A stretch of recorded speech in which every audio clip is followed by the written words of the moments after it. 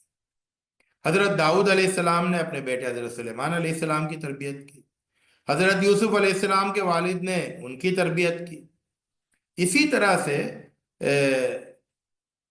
حضرت لقمان علیہ السلام نے اپنے بیٹے کو جو نصیحتیں کی ہیں وہ بھی بچوں کی تربیت کے سلسلے میں ان نصیحتوں کے اندر بڑے اعلیٰ قسم کے رہنما اصول ہیں۔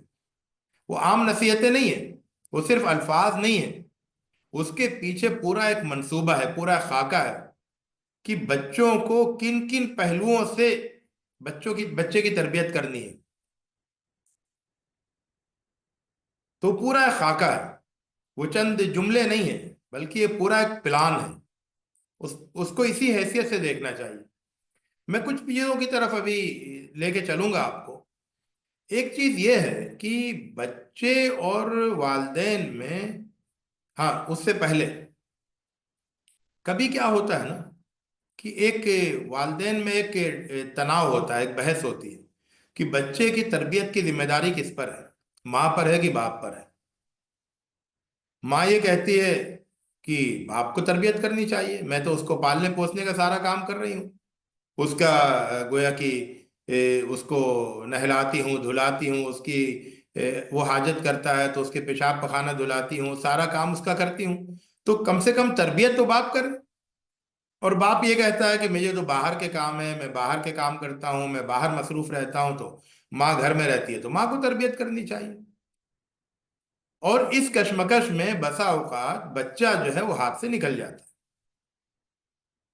اور پھر دونوں پچھتاتے ہیں، نقصان دونوں کا ہوتا ہے اور بچے کا ہوتا ہے۔ تو اس لیے اس میں سیدھا سادہ دو ٹوک اصول یہ ہے کہ بچے کی تربیت کی ذمہ داری دونوں کی ہے، اور دونوں اپنی اپنی جگہ اس کا پورا پورا حق ادا کریں۔ ماں جو ہے ٹھیک ہے پالنے پوسنے کا کام کر رہی ہے، بہت سے کام بچے کے کرتی ہے، لیکن اس کے ساتھ ساتھ وہ تربیتی پہلو پر بھی توجہ دے، اور اسی پالنے پوسنے کے عمل میں تربیت کا کام بھی کرے۔ اور اسی طرح سے باپ کی بھی ذمہ داری ہے کہ وہ سارے کام کرے، کمانے کے، گھر چلانے کے، باہر کی مزدوری، محنت مزدوری سب کچھ کرے، لیکن بچے کی تربیت کے لیے وہ بھی جتنا زیادہ وقت ہو سکتا ہو وہ ضرور نکالے۔ تو یہ دونوں کی ذمہ داری ہے، ماں کی بھی ذمہ داری ہے اور باپ کی ذمہ داری ہے، اور دونوں کو اپنی ذمہ داری کو پورا پورا ادا کرنا چاہیے۔ ایک دوسرے پر ذمہ داری ڈالنا اور ایک دوسرے پر الزام دھرنا، یہ اس میں دونوں کا نقصان ہے۔ ایک بات یہ ہوگی۔ اسی طرح سے ایک اور جملہ مجھے یاد آتا ہے، وہ میں آپ کو ذکر کر دوں کہیں وہ مجھ سے مس ہو جائے، بہت اہم جملہ ہے تاکہ آپ لوگ یہ سمجھیں کہ یہ کتنی بڑی ذمہ داری ہے۔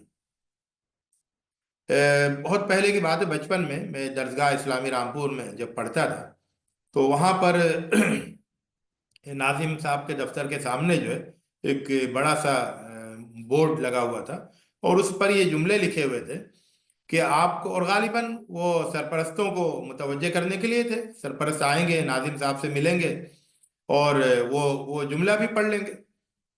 تو سرپرستوں کا ظاہر آنا جانا جو ہے ناظم صاحب کے کمرے تک ہوتا تھا، دفتر تک۔ تو اس پہ لکھا ہوا تھا کہ آپ کو یہ فکر تو ہوتی ہے، آپ اس کے لیے فکر مند ہوتے ہیں کہ میرے مرنے کے بعد میرے بچوں کا کیا ہوگا۔ تو یہ فکر سب کو رہتی ہے کہ میرے مرنے کے بعد میرے بچوں کا کیا ہوگا۔ اسی کے لیے بہت سے لوگ لائف انشورنس کراتے ہیں، جیون بیمہ کراتے ہیں کہ بھئی میرے مرنے کے بعد کم سے کم میرے بچوں کو 50-60 لاکھ روپے، 1-8 کروڑ روپے مل جائیں، ان کا خرچہ چلے، ورنہ کیا ہوگا۔ ڈراتے بھی ہیں، ایل آئی سی والے بہت ڈراتے ہیں کہ دیکھو ذرا کبھی تم نے سوچا ہے کہ تمہارے اگر تم میں کچھ ہو گیا تو تمہارے بچوں کا کیا ہوگا، ہے نا۔ تو ہمیں یہ فکر بہت زیادہ رہتی ہے، اور اسی کے لیے ہم ساری تگ و دو کرتے ہیں۔ ظاہر ہے کہ میں اگر اکیلا رہوں تو میں اپنے اکیلے کے لیے تھوڑی بہت تگ و دے سے روٹی پانی کپڑا ہو جائے گا میرا، لیکن ساری محنت تو میری اپنے بچوں کے لیے ہوتی ہے۔ تو یہ جو ہے کہ میرے مرنے کے بعد میرے بچوں کا کیا ہوگا، یہ فکر ہر آدمی کو ستاتی ہے، لیکن میرے بچوں کے مرنے کے بعد ان کا کیا ہوگا،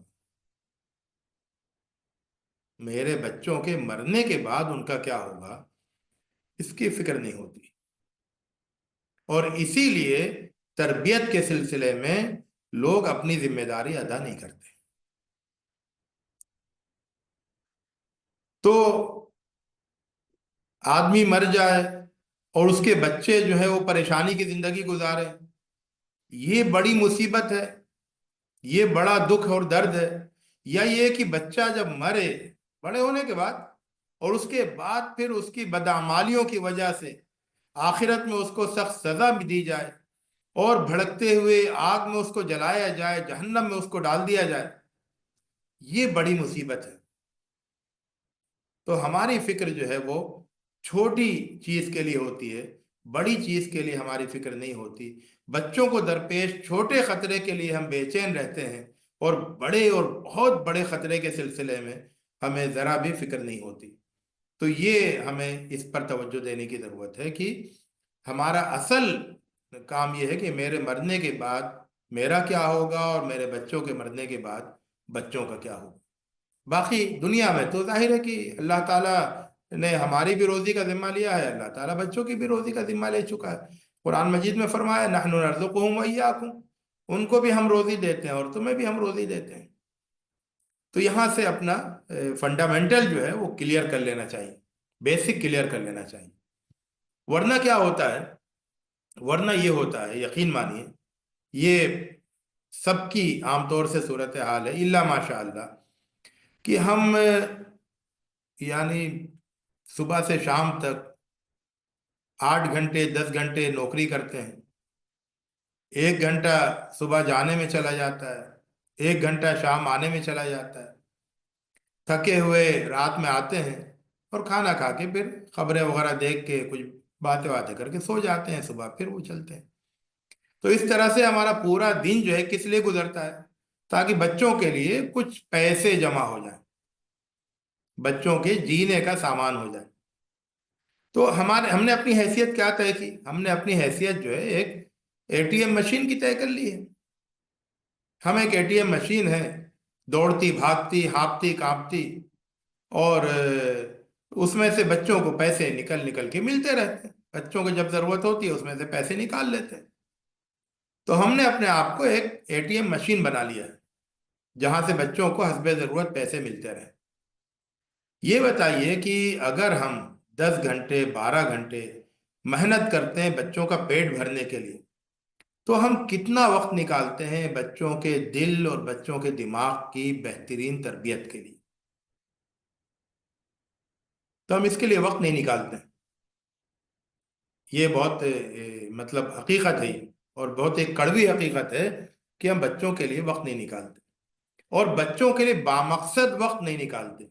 بامقصد وقت کا یہ مطلب یہ ہوتا ہے کہ ہم یہ طے کریں کہ میں اپنے بچے کے ساتھ، بچی کے ساتھ میں روزانہ آدھا گھنٹہ بیٹھوں گا، اس کے ساتھ بامقصد گفتگو کروں گا، اس کو کچھ اچھی باتیں بتاؤں گا، اس کی باتیں سنوں گا، اس کو کوئی اچھی کتاب پڑھ کر سناؤں گا، اس سے کہوں گا کہ وہ مجھے کوئی اچھی کتاب پڑھ کر سنائے، اور ایک آدھا گھنٹہ صرف 24 گھنٹے میں سے 10 گھنٹے میں نے لگا دیے اس کا پیٹ بھرنے کے لیے، آدھا گھنٹہ اس کے دل اور دماغ کی بہترین تربیت کے لیے میں نکالوں۔ تو ایسا نہیں ہوتا ہے۔ اور اگر ہمیں بہت فکر بھی ہوتی ہے نا، تو ہم کیا کرتے ہیں؟ ہم یہ کہتے ہیں کہ پڑھتے کیوں نہیں تم، جاؤ پڑھنے بیٹھو، چلو جاؤ پڑھنے بیٹھو، پڑھتے ہوئے نہیں دکھتے ہو تم، چلو پڑھنے بیٹھو۔ ہم کیا کرتے ہیں کہ ہم کتابیں خرید کے لا کے دے دیتے، چلو ان کو پڑھ لینا، اور پھر ہم اپنے کاموں میں مصروف ہو جاتے ہیں۔ ایسا بھی ہوتا ہے کہ ہم اپنے بچوں کو لے کر بیٹھتے ہیں اپنے پاس کہ بھئی چلو پڑھو، اور اس کے بعد جب وہ پڑھتا ہے تو اتنے میں ہم اپنا موبائل اٹھا کر موبائل میں اپنے کاموں میں مطلب موبائل میں مصروف ہو جاتے ہیں، بچے کی طرف توجہ نہیں دیتے ہیں۔ بچہ بھی، ابھی بات آئی موبائل کی، تو موبائل کے سلسلے میں تو سب سے بڑا مسئلہ بچوں سے پہلے والدین کا ہے۔ آج کے زمانے میں بچے موبائل میں جتنا مصروف ہیں اس سے زیادہ مصروف ان کے والدین ہیں۔ والدین موبائل میں اتنا زیادہ مصروف رہتے ہیں کہ انہیں اپنے بچوں کے ساتھ بیٹھنے، بچوں سے بات کرنے، اور بچوں کو سمجھانے اور بچوں پر توجہ دینے کا وقت ہی نہیں ملتا۔ اور پھر والدین کی مصروفیت دیکھ کر بچے بھی اپنے لیے وہی مصروفیت اختیار کر لیتے ہیں، اور والدین کو اس کی بھی توفیق نہیں ملتی ہے کہ ٹھیک ہے موبائل کا استعمال کرنا ہے تو چلے کچھ ایسا کریں کہ والدین اور بچے مل کر موبائل کو دیکھیں، والدین اور بچے دونوں مل کر موبائل کو دیکھیں۔ مثال کے طور پر یہ طے کر لیں کہ ٹھیک ہے ہم موبائل میں فلاں پروگرام دیکھیں گے، لیکن بچے اور والدین مل کر دیکھیں گے۔ فلاں ایک اچھا سیریل ہے دیکھیں گے، لیکن سب مل کر دیکھیں گے۔ لیکن ایسا نہیں کرتے ہیں، بلکہ والدین اپنے طور پر دیکھتے ہیں اور بچے جو ہے وہ اپنے طور پر دیکھتے ہیں، اور بچے کیا دیکھتے ہیں والدین کو اس کی خبر نہیں ہوتی۔ اور اس طرح سے جو ہے دھیرے دھیرے دھیرے دھیرے بچوں میں ایڈکشن ہوتا ہے موبائل کا۔ موبائل کا ایڈکشن لے کر وہ پیدا نہیں ہوتے، کوئی بچہ موبائل کا ایڈکشن لے کر پیدا نہیں ہوتا ہے۔ موبائل کا ایڈکشن ہم ان کو دلاتے ہیں، ہم ان کو موبائل کا ایڈکشن کراتے ہیں، موبائل کی لت ہم انہیں لگاتے ہیں اپنی لاپرواہی سے اور اپنے غلط نمونے سے۔ جب وہ ہم کو ہر وقت دیکھتے ہیں کہ بھئی موبائل میں کھیل لیں، تو بچہ تو اپنے والدین کی نقل کرتا ہے، اور اس کے بعد پھر کیا ہوتا ہے؟ یہ بھی ہوتا ہے کہ ہم مصروف رہنا چاہتے ہیں کسی کام میں، تو ہم